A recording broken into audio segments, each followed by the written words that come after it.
वाजता महापौर आणि उपमहापौर पदाची निवडणूक होणार आहे। ठाकरे सेनेकडून 6 जणांचे अर्ज महापौर पदासाठी आलेले आहेत। दिलीप ठाकूर, प्रतिभा सरोदे, माजुलाला यांचे महापौर पदासाठी अर्ज आलेत, तर सय्यद इक्बाल आणि अशराफुद्दीन सिद्दीकींचे महापौर पदासाठी अर्ज आलेत, तर उपमहापौर पदासाठी ठाकरे सेनेच्या श्याम खोबेंनी अर्ज दिलाय। काँग्रेसकडून उपमहापौर पदासाठी भगवान वाघमारे आणि गणेश देशमुख यांचे अर्ज आलेले आहेत। पंकज क्षीरसागर आपले प्रतिनिधी आपल्याला अधिक अपडेट देतील। पंकज, चंद्रपूरमधला परिणाम परभणीत होणार नाही असं सांगितलं जात होतं, ते चित्र आपल्याला दिसतंय। उत्सुकताही आहे की महापौर कोण होणार, उपमहापौर कोण होणार, कशी या संख्याबळाची जुळवाजुळव होणार आहे? प्रज्ञा, मला वाटतं चंद्रपूरचा जो विषय होता त्या विषयाला या ठिकाणी पूर्णविराम मिळाला आहे। कारण हे जे चित्र आहे यामध्ये उद्धव बाळासाहेब ठाकरे शिवसेनेचे आमदार आहेत स्वतः आणि त्यांच्यासोबत काँग्रेसचे सर्व नगरसेवक आहेत, गटनेते आहेत। त्यामुळं जे काही चंद्रपूरमध्ये झालं ते परभणीमध्ये होणार नाही। याच परिस्थितीमध्ये परभणी महापौर आणि उपमहापौर पदाची निवडणूक होते। आपल्यासोबत आमदार डॉक्टर राहुल पाटील आहेत। सर, काय सांगाल? सर्वांचं म्हणणं होतं की चंद्रपूरमध्ये जे घडलं तेच परभणीत घडलं, काय वाटतंय?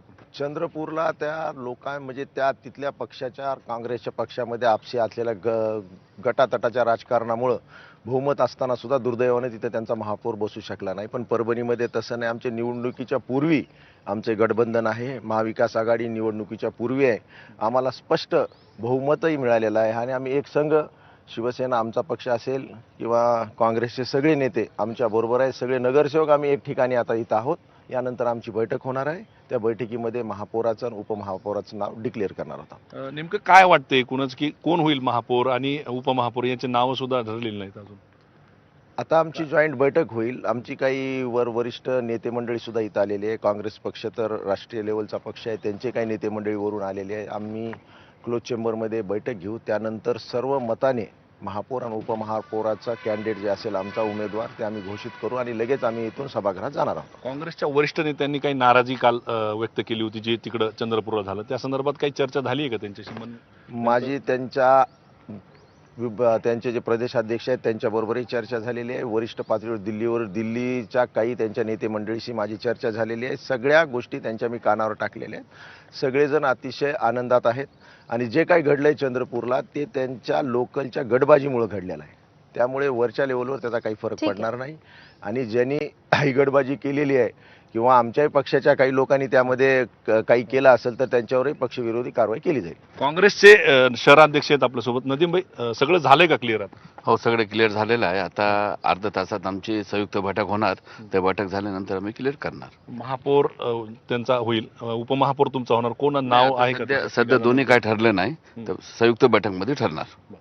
तर प्रज्ञा, आपण बघितलं की हे दोन्हीही पक्ष जे आहेत ते दोन्हीही पक्ष एकत्र या ठिकाणी आहेत। दोन्ही पक्षाचे नगरसेवक जे आहेत ते परभणीच्या या मोरिया लॉन्समध्ये आहेत आणि 11 वाजता जी बैठक आहे त्या बैठकीला संयुक्त शिवसेनेचे 25 आणि 12 काँग्रेसचे नगरसेवक जे आहेत ते इथून निघतील आणि तिथं महापौर उपमहापौर पदाची निवडणूक जी आहे तिथं होईल। तत्पूर्वी आता काही मिनिटांच्या नंतर बैठक या दोन्ही पक्षाची होईल आणि त्यामध्ये दोन्ही पक्षाच्या शिवसेनेचा महापौर कोण होईल आणि उपमहापौर काँग्रेसचा कोण होईल हे सुद्धा नावं निश्चित होतील। प्रज्ञा, अपडेट जाणून घेत राहू पंकज। तुर्तास धन्यवाद दिलेल्या सगळ्या सविस्तर माहितीसाठी। आणि चंद्रपूर महापालिकेत ठाकरेंची शिवसेना भाजपसोबत गेल्यानंतर चंद्रपूर महापालिकेत भाजपचा महापौर विराजमान झाला।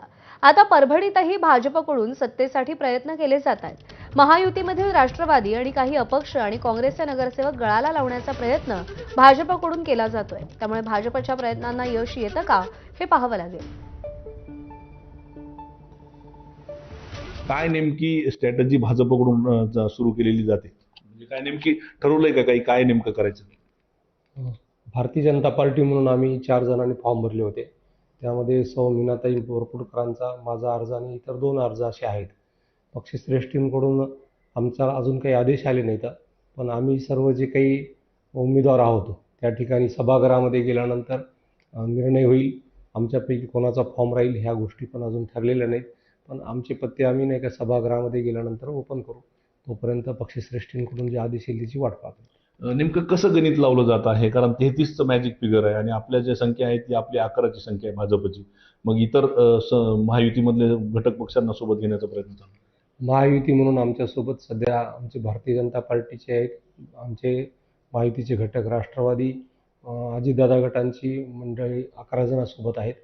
अपक्ष 2 आणि जनस्वराज्य शक्तीचे 2 आणि आमच्या यशवंत सेनेचे 1 अशी म्हणून आमचे एक 28 पर्यंतचं गणित आहे. मग निश्चितपणे महापौर पदासाठीचं जे गणित आहे ते लावलं जात आहे भाजपकडून. भाजपकडून सध्या तरी आम्ही हालचाली चालू आहेत. अजून आमचे जे काही वरिष्ठ आहेत, जिल्ह्याचे नेते आहेत, ते सर्व प्रयत्नात आहेत आणि आम्ही त्या जवळच मॅजिक फिगरचे आहोत सध्या. मग 4 पैकी एकाचा अर्ज राहील आणि त्यासाठीच प्रयत्न केले जातील. 4 पैकी 1 जणाचा अर्ज राहील आणि तोही कोणाचा राहील हे त्यावेळेस सभागृहात गेल्यानंतर आमच्या वरिष्ठांना विचारून आम्ही ठरवू सर्व. तर भाजपच्या या खेळीमुळे काँग्रेस आणि उबाटाची गणित बिघडणार का, हे 11 वाजता स्पष्ट होणार आहे. पंकज क्षीरसागर, एबीपी माझा, परभणी. आणि या बातमीसह बुलेटिनमध्ये वेळ झाली एक छोटासा ब्रेक घेण्याची. पाहत रहा एबीपी माझा.